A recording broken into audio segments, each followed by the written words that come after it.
Outra dúvida sobre o mercado financeiro é principalmente sobre os fundos imobiliários, que eu acredito que seja sua especialidade.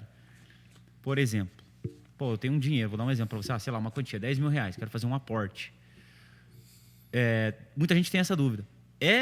Lógico, eu sei que existe um risco, mínimo, mas existe. Qual é esse risco?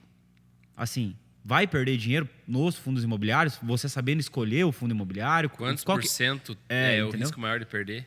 Eu sei que tem todo um estudo em cima do fundo, enfim. Fala para nós aí, para quem quer colocar um dinheiro ali na bolsa e, como é que eu faço? Põe no fundo imobiliário? É mais garantido do que, de repente, uma ação? Enfim.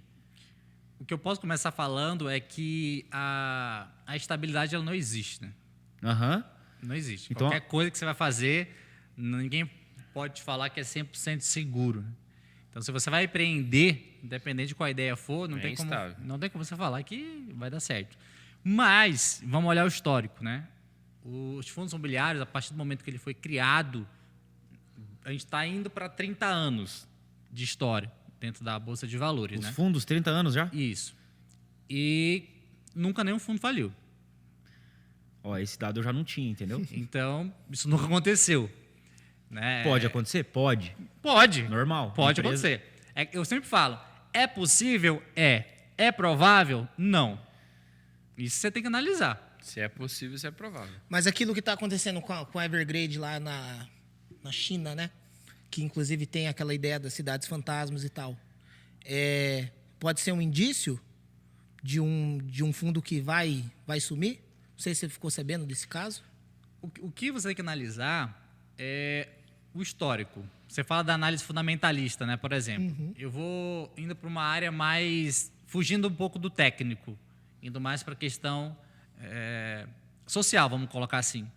Da prática. Beleza, eu estou comprando um fundo. O que é um fundo imobiliário? Que é onde de tudo que eu estudei, né? Eu analisei NFT, cripto, day trade, commodity, dólar, ouro. Analisou tudo isso tudo. antes de começar a investir. Isso. Eu fui atrás do que era. Fui renda fixa, CDB, né? CRI, tesouro direto, todas essas coisas eu fui estudar, entender como funcionava e tal. Eu, Estevão Souza, me identifiquei e vi como uma melhor oportunidade aos fundos imobiliários. Por quê? Porque eu sou muito da ideia de que tudo que foi provado pela história é mais seguro. Exemplo. Você é um conservador? Isso, sou. Buscava segurança. Né? Eu me considero conservador, mas, por exemplo, eu só invisto em fundo imobiliário. Minha carteira é 100% em fundos imobiliários. Isso é uma atitude extremamente... Conservadora ou não? Não, fora da curva. Tá arriscando tudo num lugar só? Eu estou colocando tudo num lugar só. Então, eu posso dizer que isso é arriscado. Mas eu me considero conservador. É que você tem tanta confiança ali. Exatamente. Então, se você for olhar a história, o que foi o primeiro tipo de comércio que você teve no mundo e que se permanece até hoje tão poderoso quanto há milênios atrás? Compra e venda de terra. Então, terra é um bem escasso, né, que a gente tem e sempre existiu e sempre isso, e conflitos venceu, relacionados a isso. Exatamente. Né? Venceu de todas as crises, guerras e tudo. Então, eu acredito muito nesse mercado, no mercado de imóveis.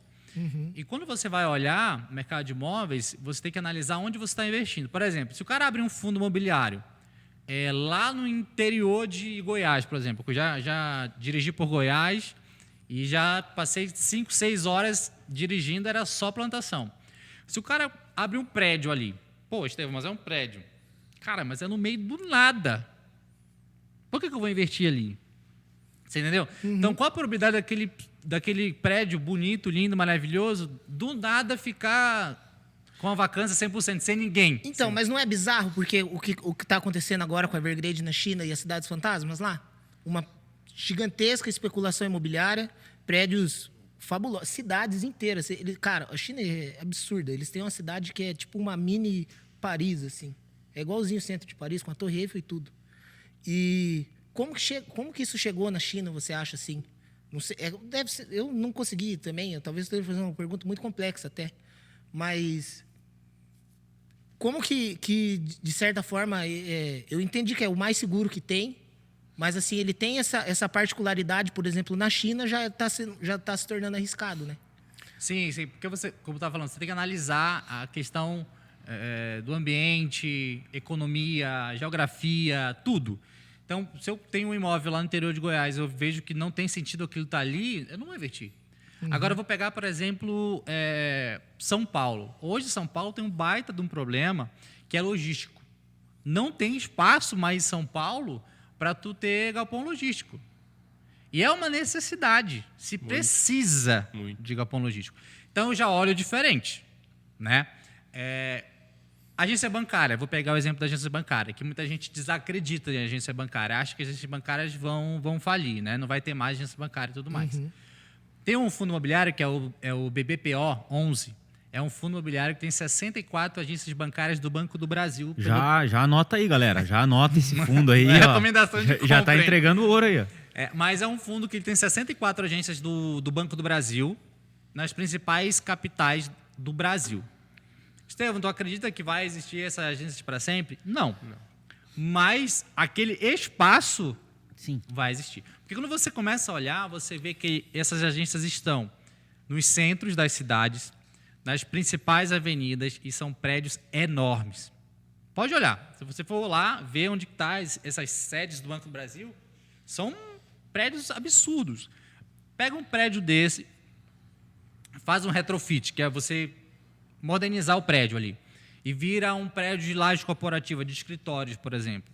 Cara, todo centro que você vai pelo Brasil inteiro tem muita dificuldade de você ter um prédio moderno, né, com um espaço para você implementar empresas. As empresas sofrem com isso.